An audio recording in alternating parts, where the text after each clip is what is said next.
ஓம் ஸ்ரீ மகா பெரிவா சரணம். ஓம் ஸ்ரீ மாத்ரே நமஹ. சதா பாலரூபாபி விக்னாத்ரி ஹந்த்ரி மகாதந்தி வக்த்ராபி பஞ்சாஸ்யமான்யா விதீந்திராதிமிருக்யா கணேசாபிதாமி விதத்தாம் ஸ்ரீயம் காபி கல்யாணமூர்த்திஹி. மாதக்ஷணம் ஸ்னபய மாம் தவ வீக்ஷிதேன மந்தாக்ஷிதேன சுஜனை அபரோக்ஷிதேன காமாட்சி கர்ம திமிரோத்கர பாஸ்கரேண ஸ்ரேயஸ்கரேண மதுபத்யுதி தஸ்கரேண. சதாசிவசமாரம்பாம் சங்கராச்சார்ய மத்யமாம் அஸ்மதாச்சார்ய பர்யந்தாம் வந்தே குரு பரம்பராம். ஸ்ருதி ஸ்மிருதி புராணானாம் ஆலயம் கருணாலயம் நமாமி பகவத்பாதம் சங்கரம் லோகசங்கரம். அபார கருணா சிந்தும் ஞானதம் சாந்தரூபிணம் ஸ்ரீசந்திரசேகர குரும் பிரணமாமி முதான்வகம். ஐங்கார ஹ்ரீங்கார ரகஸ்யயுக்த ஸ்ரீங்கார கூடார்த்த மகாவிபூஜ்ய ஓங்கார மர்ம பிரதிபாதினீभ्यां நமோ நம ஸ்ரீ குரு பாதுகாभ्याம். இனி 40வது ஸ்லோகம். மணிப்பூரக சக்கர மகிமை. தடித்வந்தம் சக்தியா திமிர பரிபந்தி ஸ்புரணயா ஸ்புரன்னாரத்னாபரண பரிணதேந்திர தனுஷம் தவ ஷ்யாமம் மேகம் கமபி மணிபூரைகசரணம் நிஷேவே வர்ஷந்தம் ஹரமிஹிர தப்தம் திரிபுவனம். சென்ற 39வது ஸ்லோகத்தில் சுவாதிஷ்டான சக்கரம் பற்றியும் அங்கு அக்னி தத்துவமாக சம்பத்தாக்னி என்று ஈஸ்வரனும் சமயா என்ற நாமத்துடன் தேவியும் வசித்து வருகிறார்கள் என்றும் இந்த காட்சியை சுவாதிஷ்டான சக்கரத்தில் உபாசிக்க வேண்டும் என்றும் பகவத் பாதால் கூறியதை அறிந்தோம். காலாக்னியாக சிவன் நெற்று கண்ணை திறந்து எரிக்கும் பொழுது அம்பாள் தன் கருணாமிர்தமான பார்வையால் லோகத்தை குளிர வைக்கிறாள் என்றும் அம்பாளின் தயை பற்றி அறிந்தோம். இங்கு இந்த 40வது ஸ்லோகத்தில் ஜல தத்துவமான நாபி பகுதியில் இருக்கும் மணிப்பூரக சக்கரத்தை பற்றி விவரிக்கப்படுகிறது. இந்த சக்கரத்தில் 6 தளம் உள்ள தாமரை புஷ்பத்தில் அம்பாள் விளங்கி வருகிறாள்.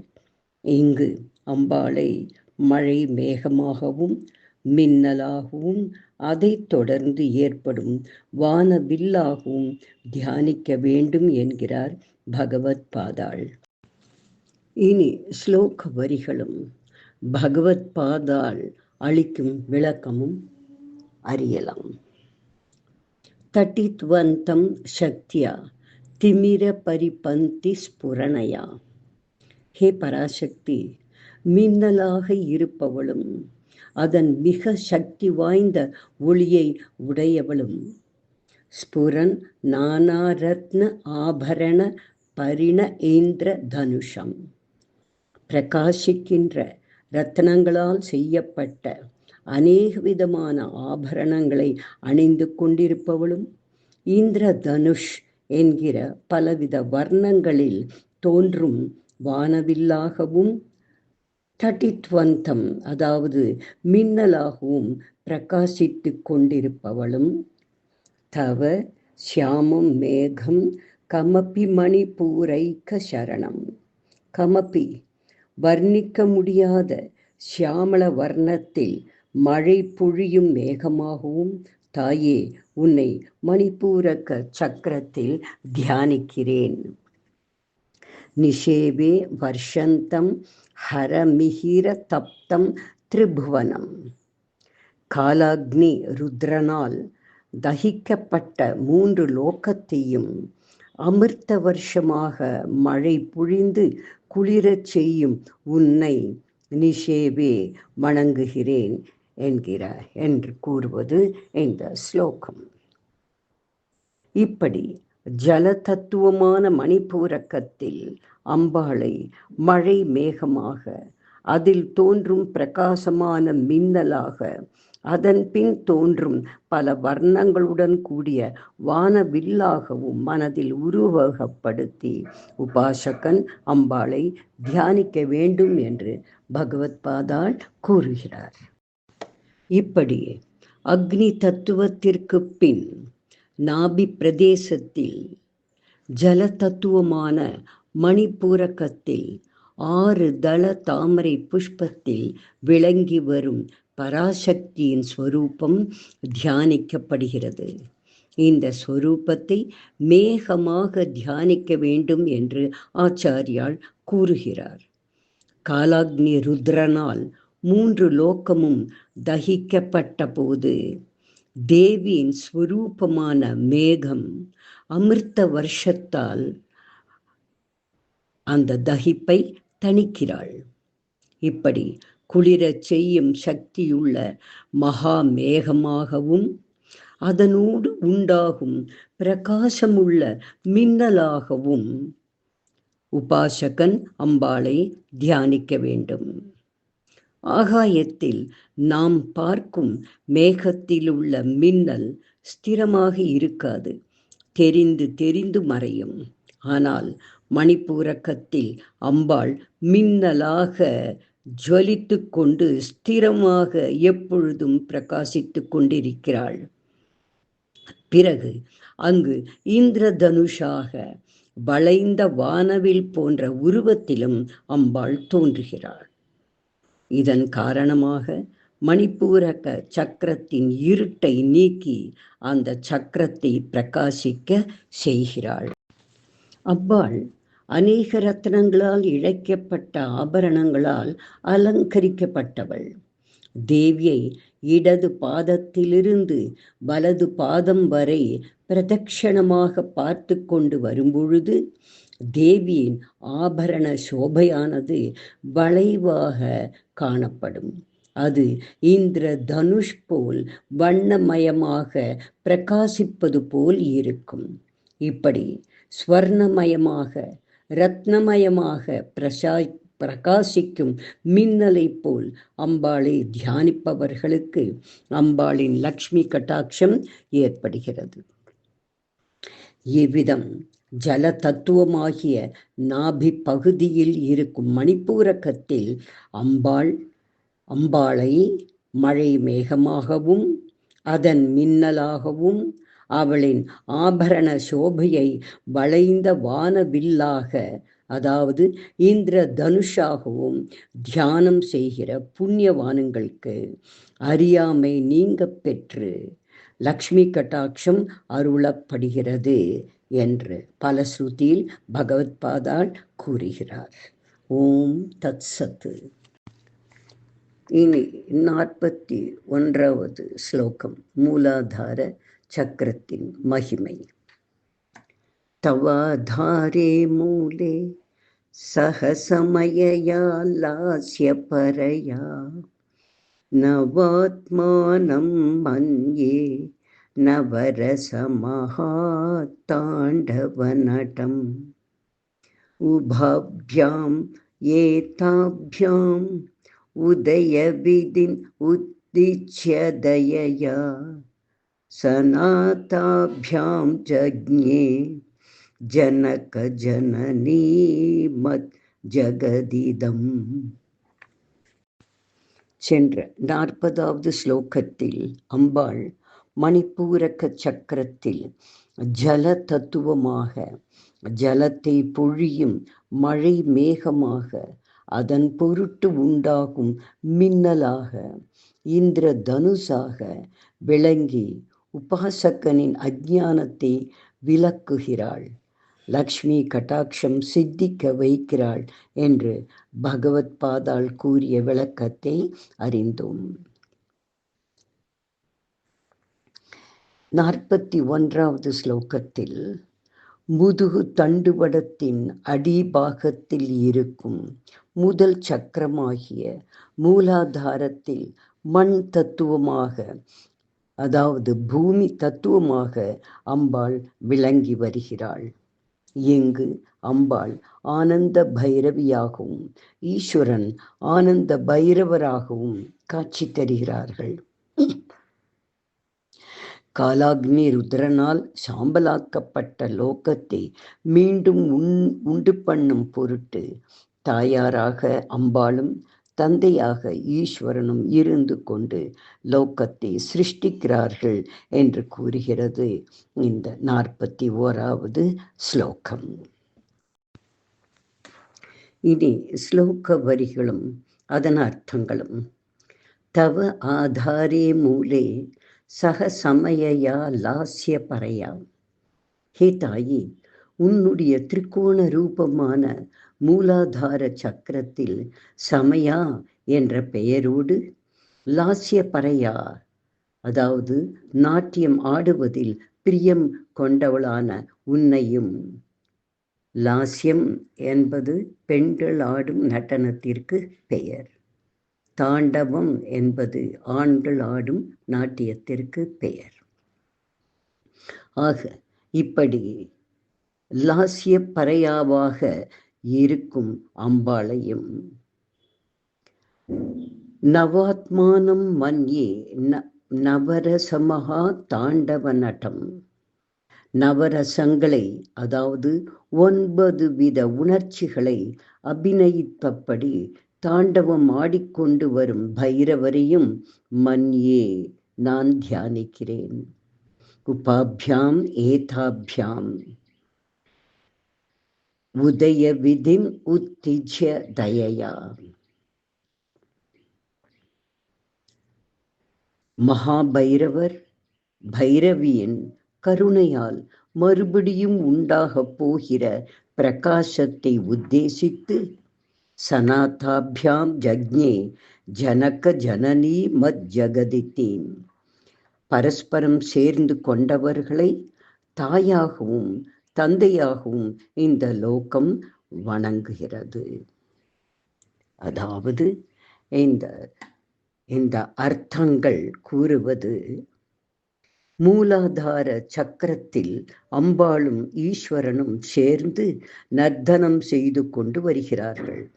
இதனால் நவரசங்களும் சிருங்காரம், வீரம், ஹாஸ்யம், ஆச்சரியம், மோகம், ரௌத்ரம், கருணை, வெட்கம், சாந்தி என்று நவரசங்களும் இந்த திவ்ய தம்பதிகளின் நடனத்தில் வெளியாகிறது. இப்படி பரஸ்பரம் சேர்ந்து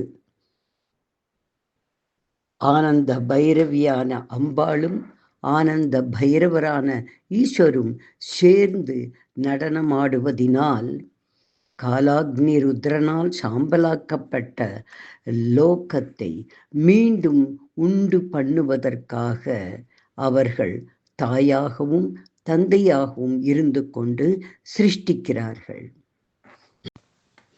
இவ்விதம் மூலாதார திரிகோண சக்கரம் இருவருக்கும் அதிஷ்டானமாகவும் நடனம் இவர்களின் இயல்பாகவும் ஜகத் சிருஷ்டி இவர்களின் செய்கையாகவும் விளங்குகிறது. மூலாதார திரிகோண சக்கரத்தில் பிந்து ரூபமாக விளங்கி வரும் தேவியை குண்டலினி சக்தி என்பார்கள்.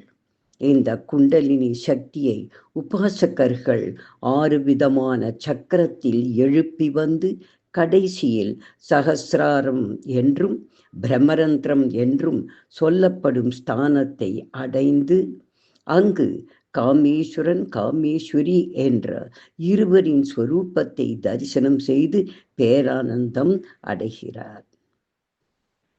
இப்படி இந்த ஸ்லோகத்தில் சொல்லியபடி உபாசனை செய்து வருகிறவர்களுக்கு இந்த திவ்ய தெய்வீக நித்திய தம்பதிகளின் தரிசனம் நிச்சயம் ஏற்படுகிறது என்று பகவத் பாதாள் கூறுகிறார்.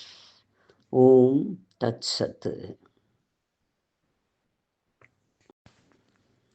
மீண்டும் ஒரு முறை அம்பாள் 6 ஆதார சக்கரங்களின் தத்துவமாக எப்படியெல்லாம் விளங்குகிறாள், எவ்வாறெல்லாம் அருள் புரிகிறாள் என்று பகவத்பாதால் விளக்கியதை மீண்டும் ஒரு முறை ஞாபகப்படுத்திக் கொள்வோம்.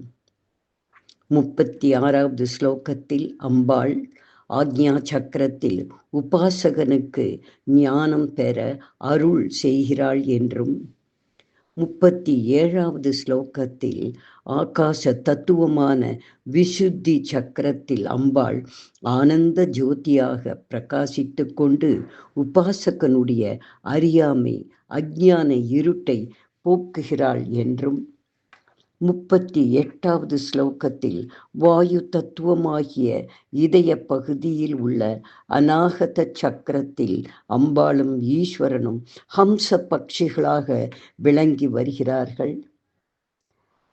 சாதகனுடைய பாவங்கள் அனைத்தும் நீக்கப்பட்டு புண்ணியவானாக அம்பாள் தன் உபாசகனை மாற்றுகிறாள் என்றும், 39வது ஸ்லோகத்தில் அக்னி தத்துவமான சுவாதிஷ்டான சக்கரத்தில் அம்பாள் கருணை மிக்க தாயாக விளங்குகிறாள் என்றும், சிவ அபராதத்தால் அவரின் நெற்றிக்கண் பார்வையால் லோகம் தகிக்கப்பட்டாலும் தேவி தன் கருணை மிகுந்த பார்வையால் அவர்களை ரட்சிக்கிறாள் என்றும், சிரஞ்சீவிகளாக ஆசீர்வதிக்கப்படுகிறார்கள் என்றும், 40வது ஸ்லோகத்தில் ஜல தத்துவமாகிய மணிப்பூரகத்தில் அம்பாள் சுபிக்ஷத்தை அளிக்கும் மழை மேகமாக, உலகத்திற்கு பிரகாசத்தை அளிக்கும் மின்னலாக, மனிதர்களை மகிழ்விக்க வர்ணமயமான வானவில்லாக, இந்திர தனுஷாக விளங்கி வருகிறாள் அம்பாள். இப்படி தன்னை உபாசிப்பவனுக்கு லக்ஷ்மி கடாட்சத்தை அருள்கிறாள் என்றும், 41வது ஸ்லோகத்தில் பூமி தத்துவமான மூலாதார சக்கரத்தில் அம்பாளும் ஈஸ்வரனும் ஆனந்த நடம் புரிந்து கொண்டு லோக சிருஷ்டியை ஆரம்பிக்கிறார்கள் என்றும் நாம் அறிந்தோம். இந்த 6 ஆதார சக்கரங்களில் அம்பாள் விளங்கி வருவதை அறிகிறோம். சாதகன் 6 சக்கரங்களின் வழியாக தன் குண்டலினி சக்தியை மெல்ல மெல்ல எழுப்பிக் கொண்டு வருகையில் அந்தந்த சக்கரத்திலும் அம்பாள் ஆவிர்பவிக்கிறாள். சாதகனிடம் குணமாற்றங்களை ஏற்படுத்தி அறியாமையை விலக்கி ஞானத்தை நோக்கி அவனை செலுத்தி முடிவில் சகசிராரத்தில் தன் பர்த்தாவோடு காட்சி தந்து பேரானந்தத்தை அருள்கிறாள் என்பதை அறிகிறோம். ஒருமுறை பகவத்பாதாள் சிவ தரிசனம் செய்ய கைலாயம் செல்கிறார். அங்கு பரமசிவன் இவரிடம் அம்பாளை பற்றிய துதிகளை பூலோகத்தில் பரப்பும்படி ஒரு ஓலை சுவடிக்கட்டை இவரிடம் தருகிறார். அதை வாங்கி வரும் பொழுது கைலாயத்தை காவல் காக்கும் நந்திகேஸ்வரர் கண்களில் அந்த ஓலை சுவடிக்கட்டு தென்படுகிறது. உடனே அது சிவன் சொத்து என்று அவரிடமிருந்து பிடுங்குகிறார். பகவத் பாதாளும் இது சிவன் தனக்களித்தது என்று அதனை கொடுக்க மறுக்கிறார். இந்த இழுபறியில் அம்பாள் பற்றிய 100 ஸ்லோகத்தில் முதல் 41 சுவடிகளே ஆச்சாரியாளுக்கு கிடைக்கிறது. மீதி பகுதி நந்திகேஸ்வரர் எடுத்துக்கொண்டு விட்டார். சரி, கிடைத்த மட்டில் சந்தோஷம் என்று பகவத் பாதாளும் தன் இருப்பிடம் சேர்ந்து அந்த ஸ்லோகத்தை படித்து பார்த்தார். இதில் லோகத்தை சிருஷ்டிப்பதிலும் ரட்சிப்பதிலும் சம்ஹரிப்பதிலும் அம்பாளின் சக்தி சம்பந்தம் நிறைந்திருப்பதும் தன் ஸ்ரீபாதங்களை சரணடைபவர்களுக்கு முக்தி அளிக்கிறாள் என்றும், அம்பாளின் அநேக வர்ணிக்க முடியாத மகிமைகளை பற்றி தனக்கு கிடைத்த அந்த 41 ஓலை சுவடிகளில் இருப்பதை அறிந்தார். இதற்கு மேலும் அம்பாளை பற்றி ஸ்லோகங்கள் இயற்ற விரும்பி 42வது ஸ்லோகத்திலிருந்து ஸ்ரீ பகவத் பாதாள் அம்பாளின் சௌந்தரியத்தை கேசாதி பாதம் வர்ணிக்க ஆரம்பிக்கிறார். சர்வ ஜனங்களுக்கும் பராசக்தியிடம் மேலான பக்தி ஏற்பட வேண்டியது அவசியம் என்பதை உத்தேசித்து தேவியின் மகிமையை பிரகாசப்படுத்த 100 ஸ்லோகம் கொண்ட இப்படி சௌந்தரிய லஹரி என்கிற கிரந்தத்தை உருவாக்கினார். இந்த ஸ்தோத்திரத்தை பாராயணம் செய்து தேவியை சந்தோஷிக்க செய்பவர்களுக்கு பராசக்தியே நேரில் ஆவிர்பவிக்கிறாள், காட்சி தருகிறாள். சகல வித்யைகளும் அருளப் பெறுகிறார்கள், சௌபாகியங்கள் அடைந்து முக்தியும் அடைகிறார்கள் என்று பரமாச்சாரியால் உபதேசிக்கிறார். இப்படி ஆதி சங்கர பகவத் பாதாளால் இயற்றப்பட்ட சௌந்தரிய லஹரி என்ற கிரந்தத்தை நாமும் பக்தியோடு படித்து அம்பாளின் அனுகிரகத்திற்கு பாத்திரமாகுவோம். ஓம் தத் சத். ஓம் ஸ்ரீ மாத்ரே நமஹ. அதிமதுர சாபஹஸ்தாம் அபரிமிதா மோக பான சௌபாக்யாம் அருணாம் அதிசய கருணாம் அபிநவ குல சுந்தரீம் வந்தே. ஸ்ரீ வித்யாதீசரச்சித சூர்ணிகா ஸ்ரவணபட்டனானந்திதானாம் சம்பிராப்தித ஆயுராரோக்ய சௌந்தர்ய வித்யா புத்தி புத்திர பௌத்திர களத்ரை ஐஸ்வர்யாதி சகல சௌக்கியப்ரதே ஸ்ரீ திரிபுவனேஸ்வரி ஸ்ரீமத் கமலாம்பிகே பராசக்தே மாதः நமஸ்தே நமஸ்தே நமஸ்தே. பாஹி மாம் பாஹி மாம் பாஹி மாம் தேவி துப்யம் நமः.